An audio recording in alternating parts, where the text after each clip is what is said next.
We'll try to recap this pension settlement thing if it's recapable. I'm not sure it is. Because as much as some people would like to tell you this thing is all wrapped up in a tiny little bow, it is hardly that. But Ted Nesi from WPRI.com and Channel 12 is as good an analyst as you can get on this pension situation. And if you haven't seen the Newsmaker shows over the last few weeks, where he's done a really excellent job with Tim White, kind of laying out what the facts of the case are and then where the case goes, well, we'll try to grab some of that thinking from him tonight, and you'll be more informed. It is a pleasure to have you aboard. Thank you very much for tuning into My State of Mind, weeknights here on MyRI TV. Let us go to the rundown and take a look at some of the news items that we have today before we get to Ted. In two different cases, kind of serendipitous in a strange and weird way, between the federal court in Boston and the court in Fall River. The cases have nothing to do with each other, but they're the two that the media is following, and they're kind of coming down the final stretch together. I wonder if the newest presidential candidate can actually shake the reputation of his father. Not that his dad had a bad reputation, just an unelectable one. How is this possible? Now look, I'm no technical mechanical guy, but now this is twice that it has happened. Makes no sense. Maybe you know. Yeah, we got an elected official here who needs to go, and that's how many reasons we have as to why. And then, if you don't like Duke, you had a bad night last night. Your state of mind is important to us as well. Let's dig into some of these topics, if you will. Closing arguments in the Aaron Hernandez case. Here's the headline from today. Closing arguments offered, and Eyewitness News has a couple of edits from the defense and the prosecutor. If there was evidence of any reason that Aaron had to murder Odin Lloyd, don't you think you would have heard about it in 9 weeks? But you didn't hear it. You didn't hear it because it doesn't exist. You know, this defendant's out of the car, gets out of the car, and he plants his footprint right alongside where those tire tracks are, right alongside where the car is. And guess where his foot is oriented? To the rear. And where did the shell casings then begin? Along the back side of the car, or around the back, and right at the left side of Odin Lloyd's feet. Now, listen, I don't fancy myself a court watcher when it comes to the criminal trials. And you haven't heard me make a lot of comment about the Hernandez case in general, because while I'm following it like you're following it, I'm not intimately involved, have not been in the courtroom, and so I have no credibility when it comes to this. But a couple of days ago, I got an email from a criminal defense lawyer friend of mine who's 3 states away, who's watching this, big football fan. And he writes, the defense is so far ahead in this case that it's not even funny. He's a lock to get a not guilty. And I read my email, and I thought, what is the basis of that? And then I read a little bit more, and the defense attorney's arguments were all that needed to be indicated through, I guess, the few witnesses that they called. In other words, the cross-examination of the lengthy prosecution trial and all those witnesses, or their case and all those witnesses, and then only a handful of people on the defense side, really. No motive, no gun. I have no idea, so I'll stop waxing on, but do not be shocked or horrified if this thing doesn't go the prosecution's way. We'll see. I don't know. Tsarnaev, well, that's a different story. He's a lock. His defense attorney more or less said, yeah, he did it, but. Tsarnaev's attorney, Judy Clark, continued with the theme Johar participated, but Tamerlan was the driving force, the one who planned the attacks, bought the materials, and made the bombs. U.S. District Court Judge George O'Toole told jurors the judgment is entirely yours after they watched a graphic video montage of the bombings and heard closing arguments. He cautioned them to not allow their emotions to affect their decision as they pore over 16 days of graphic evidence and witness testimony. Before they were seated, each juror said they would consider the death penalty if the trial goes to the penalty phase. There's no doubt the trial will go to the penalty phase. He's guilty, guilty, guilty. I mean, all you need is a sandwich and a get-together with the jury to figure that out. But the judge instructing not to let emotions get in the way is an appropriate but interesting offering to the jury. That, along with his brother made him do it type of stuff. As I've said all along, I'll be a monkey's uncle if he gets the death penalty. And it's a lot of expense, a lot of wear and tear, a lot of emotion, a lot of investment to get us exactly where he was anyway.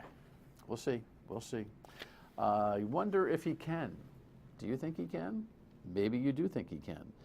He said he is in a headline, CNN, and then he announced today, Rand Paul. To rescue a great country now adrift, join me as together we seek a new vision for America. Today, I announce with God's help, with the help of liberty lovers everywhere, that I am putting myself forward as a candidate for President of the United States of America. There's no doubt that Rand Paul's a smart guy, and he's tried to puree the Paul name down from, you know, wacky libertarian gadfly type to more of a structured Republican type. But today he talked a lot about how both parties have let America down, so it's going to be an interesting wiggle for him. His dad has a very loyal, small but loyal following, and might be insulted by me asking the question, can Rand Paul shake his dad, Ron Paul? He's going to have to, or nobody's going to take him seriously for the presidency anyway.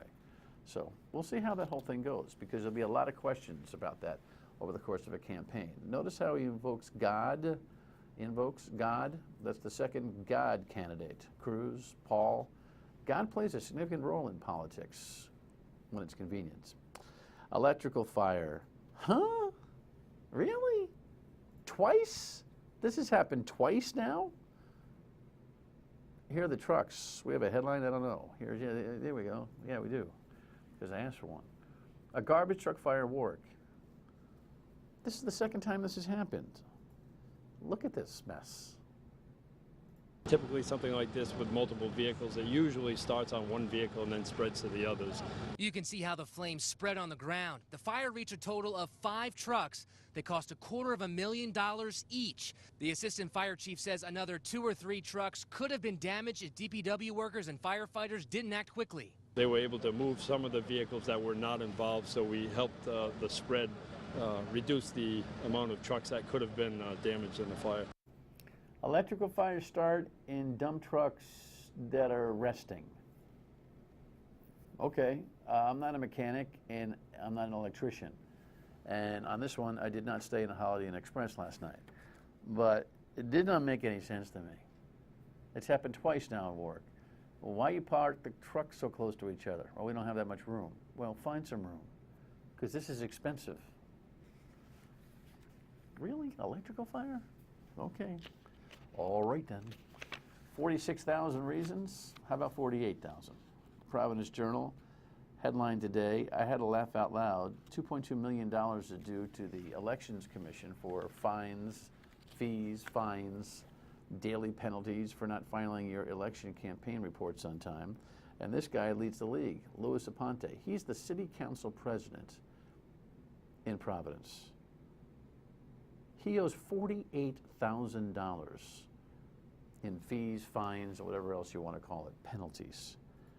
Does not anybody understand, does he not understand that no one in the world takes the city of Providence seriously when its city council president, who was elected, everybody knew, all of them knew that he had this problem.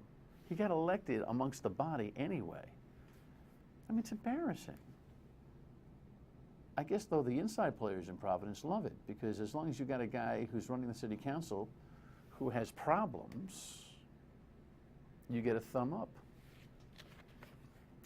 Duke. Duke. If you hate Christian Laettner and you hate Duke, then you hated to watch this last night. But you have to admit that this was a tenacious comeback from a 9-point deficit in the second half, and Mike Krzyzewski looking as animated as he ever had for his 5th NCAA championship. The only thing that bothers me about Mike Krzyzewski is he keeps talking about having only 8 players. Best I could tell, there were 12 on the bench. What do those other scrubs think when all he talks about is the idea that he just has 8 guys. Anyway, doesn't seem to bother a lot of folks in the sports journalism world. Nobody seems to write or say anything about it. Congratulations to them. UConn tonight on the women's side. That's a guarantee. That's a lock. Your state of mind is important to us. 228-1886. Email me at stateofmind@myritv.com. Facebook post, tweet. What do we got? A phone call tonight. They need to put them pointy things in, like we used to sneak into the drive-ins the wrong way, where you would pop your tire, like if you and tried going in the out to try to save the money. They need to do them on the ramps of certain areas where there's a lot of bars and stuff like that, so people can't go on the up and down the wrong ramps, because all the signs in the world probably aren't going to help. This caller is talking about the need for preventing wrong-way drivers. This awful car crash took the life of a Central Falls couple a couple of nights ago, and we talked about it last night. Guess what? The research shows that over 5 miles per hour, those things don't work in either direction. They're nice for toll booths and parking lots, not for highway ramps. So, need another solution. All right, when we come back, Ted Nesi on the pension settlement case. So complicated.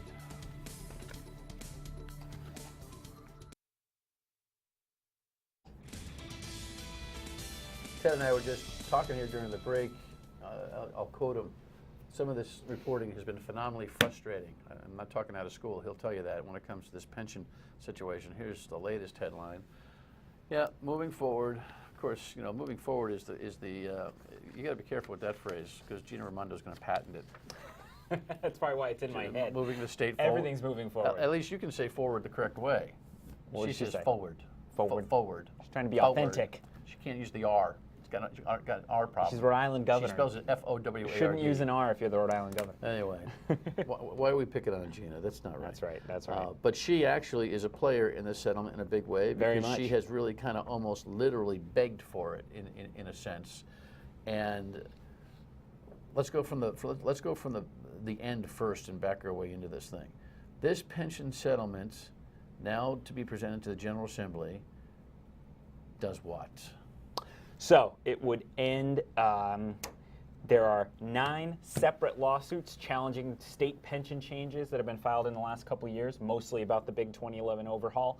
This would end 6 of the 9 cases. It would cover 59,000 of the roughly 60,000, so almost everybody who's party, retirees and workers who are party to it. Would lock in about 90-something% of the $4 billion in savings to the state on the pension shortfall, while giving a little bit better benefits to the workers and retirees. I mean, in some ways, it is still striking to me that they are agreeing to settle for so little money back. Meaning the unions. Excuse me, yeah, the unions and the retirees. Considering the rhetoric around this, it's unconstitutional. This needs to go down. The hostility to Gina Raimondo, for them to say, we're going to drop the case for $300 million out of the $4 billion. I mean, that's giving the state a pretty significant savings. Now, as you pointed out last time I was on your radio show, one win they get that's not financial is not getting a final judicial decision on whether you can cut pension benefits. So I think their leadership's putting a lot of premium on that. This is the thing that people really need to understand. While that whole financial package that Ted just explained, when it's explained in that way, it kind of makes common sense that you'd settle if it's not half a loaf, it's 90% of a loaf on the state side. But the thing that I think a lot of people have missed here is the original premise of the lawsuit was that, hey, listen, this is an implied contract. When the state says they're going to pay us this in our retirement, they owe us this in our retirement. And the union types are still quick to say, by the way, we won that one, but no, they didn't win that one. They got a preliminary. They got a preliminary Superior Court judge to say, hey, the argument is viable enough to take the case. They didn't win that one. No, and Bob Walsh from the NEA was on your Newsmakers show this past weekend trying to sell that and a whole bunch of other things to the public. They haven't won anything, and I'm wondering whether the national union types actually backdoored this and said, guys, this heat in Rhode Island's kitchen is getting a little bit too warm. If we lose this here in Rhode Island, we could lose it everywhere. Some of the union leaders I've talked to, Walsh included, have been emphatic that they haven't gotten pressure to settle from the national unions. I certainly would seem like the national news would take quite an interest in this. On the other hand, you see very different strategies in other places. Chicago, in Illinois, they just had Supreme Court arguments over changing pension benefits, not even as sweeping of changes as we have here in Rhode Island, and that presumably is going to an actual ruling. You had Colorado recently. They got a ruling that, yes, Colorado lawmakers were allowed to reduce pension benefits in Colorado. So, I think it's just you have Gina Raimondo, in some ways it fits. She was never an anti-pension warrior, right? She just wanted to save a bunch of money. That's what she got with this. She said, "Oh, we owe, maybe $8 billion on $8 or $9 billion all in. Let's whack that down by 40-something%, and that'll be more manageable. We'll pay them what we can. We'll save some money. It'll be good." A lot of other people think the whole apparatus of public employee pension systems in America, and particularly in Rhode Island, is out of whack. We're going to have to make a lot of changes, and this case would also be a vehicle to get answers on what's allowed with that. Gina Raimondo was never really. That was never her goal with this, was to get some kind of final judicial ruling. She wanted to win if that was what it took to get her savings in place, but she just wanted to save the money and change it going forward. So I think I think that's a completely accurate analysis again, and I think that doubling down on her motivation to settle is that been there, done that. She's done with this. She is. She's the governor. She wants this over. This is a practical problem for her that she wants to relieve herself of. Mm-hmm. You got to remember too. She's locking in on the back end of the settlement. People are understandably very focused on what the retirees get, on the money given back to people. But one thing that's interesting is that's kept in place here is this risk shift away from the taxpayers. And that hasn't gotten a lot of attention going forward, because now the workers only get about 40% guaranteed benefit. And the rest, they have something like a 401k. They're stuck in there. They could see downside on the investment risk. It used to be any downside to the investment risk was on taxpayers. And that's a fundamental change in how we allot the risk in retirement for public employees in Rhode Island, which is just an interesting thing that's changing now. And she should be given credit, not for the settlement notion, because I disagree with her on it, but I think the momentum of the entire reform is still on her resume as treasurer, because she did that as treasurer. Right. She convinced the legislature and the governor then to sign off on that as treasurer. Yep. But this has been a very frustrating case to report on, is it not? Extremely frustrating. I mean, we've had gag orders for like the vast majority of the time, because there was that long 2013 settlement mediation process, which led to the failed settlement, and then another round of it here with Frank Williams in charge, the former chief. And just to give an example of the frustration, and I'll admit to this, there was an error in my first draft of the story coming out of court on Thursday. I said that the implementation deadline for the settlement also included the General Assembly, that they had to pass it in 45 days. And the judge had not said either way. She just said we have 45 days to implement the settlement. The lawyers come out 2 hours later and they're like, "Oh, no, that's not how it works. The General Assembly can do whatever it wants whenever." So I had to run a correction, and I apologize to anyone who read it. But it's very hard to report on a super complicated story with a lot of moving parts where you can't ask anybody for information. You can't ask them to explain what's going on. And the judge, you can't even tweet in her courtroom, send out a message on Twitter to say what's happening. So and there's some of the 24/7 news environment stuff going on here, but we're supposed to get the news out when she makes an announcement, or Williams does. We're also supposed to be in court to listen to the rest of what they have to say. So you're running out of court, sending a tweet and sending an email and coming back in. Those logistics things are important as instruments to your learning process, but in totality, I've never seen anything so near corrupt. We'll talk about it when we come back. Stay with us. I think this is an awesome achievement, truly a team effort to bring us to this point in a resolution of these matters. I've never seen a more congratulatory egomaniac in my life in the courts, but just follow Frank Williams and you'll see one. Between he and the Superior Court Judge Sarah Taft Carter, they not only made Ted's life miserable, they made union folks' lives miserable.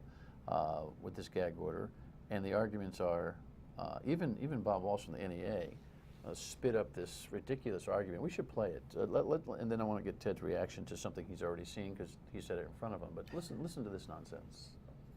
I appreciate in a mediation process why the Judge Staff Carter, saw the merits of a gag order, because then you don't get the external fight in the media. This was a complicated issue. This was a controversial issue. No, but and wait, all the that unions are in a external different That place. external fight doesn't go anywhere. And It just makes some it of the media harder to covered it report. wrong. Like the ACLU was wrong saying, well, they shouldn't have a gag order because the unions can't communicate with their members. Of course we can communicate with our members. You got the leaked document showing exactly how we were communicating with our members. So I understand the distracting nature of having to serve, just like preparing for trial and having settlement talks at the same time, also having to answer a myriad of media questions. Oh, so sorry that we'd have to put him out. The idea that union personnel, 60,000, would get their information normally exclusively down the union leadership pipeline is complete folly. It is. It's ridiculous. I can just say factually it's not true because I got so many questions in my email inbox over the 2 weeks or so of the settlement. So the moral of the settlement, the moral of the story, and the moral of the settlement is that it goes to the General Assembly. Here's the thing: people are so tired of hearing this story. I wonder whether there'll be any kind of renewed energy to question the deal itself and to argue the case in front of the General Assembly. That the General Assembly's very role in this is left unanswered. Do you think it'll matter to the General Assembly? I could see some hue and cry, but knowing, Nothing watching how I could see it being like 38 Studios bonds, where a lot of sound and fury signifying nothing. Every year we pay those 38 Studios bonds, no matter how loud the talk gets around the fight over what happened with that. I could see this being the same, some heated words at the hearings and all that. But I mean, it's also, it's a. You have to, going back to Gina Raimondo's version of why this is important to do, the General Assembly would be risking an enormous amount of financial savings to the state by blowing up this deal at the last minute, particularly when its leadership has encouraged the deal. It's not like, while they've occasionally sounded unhappy, Speaker Mattiello and Senate President Paiva both encouraged Williams, according to Williams, to pursue this settlement and everything. So they've pushed that forward. Yeah. How much money are we borrowing here to get this thing done? I don't think we'll technically borrow anything. I assume we'll do some can kicking with the reamortization, which is like borrowing an expense. Yeah, it's in the end there's no great solution to the problem of a state promising people billions of dollars for many decades. Well, the solution to the problem was fancied in 2011 when they passed the original reform law. In fact, last year, the settlement, under a different set of rules from the court, because we knew what the rules were last year and we didn't know this year, saved us a lot of money. I feel badly for the union personnel who were treated so roughly in this thing, and I feel bad for the taxpayers who gave away money they may not have had to give away. And we just will never get a final answer on that. Yeah, until, I said that until 7 years from now in a deep recession, if it happens, and the General Assembly has to act again. Has to cut the pensions again, right? The moral of the story, I've said that 3 times, this thing is not over. No, you've actually gone full circle, because if you subtract every change and all the calculations and everything, the state had about a $5 billion shortfall when Gina Raimondo took office as treasurer, and if the settlement passes, it'll have about a $5 billion pension shortfall when this is over. She'd say that it's more honest accounting now, but it's still a big nut. All right, we'll follow your reporting. Thank you very much. One more thing.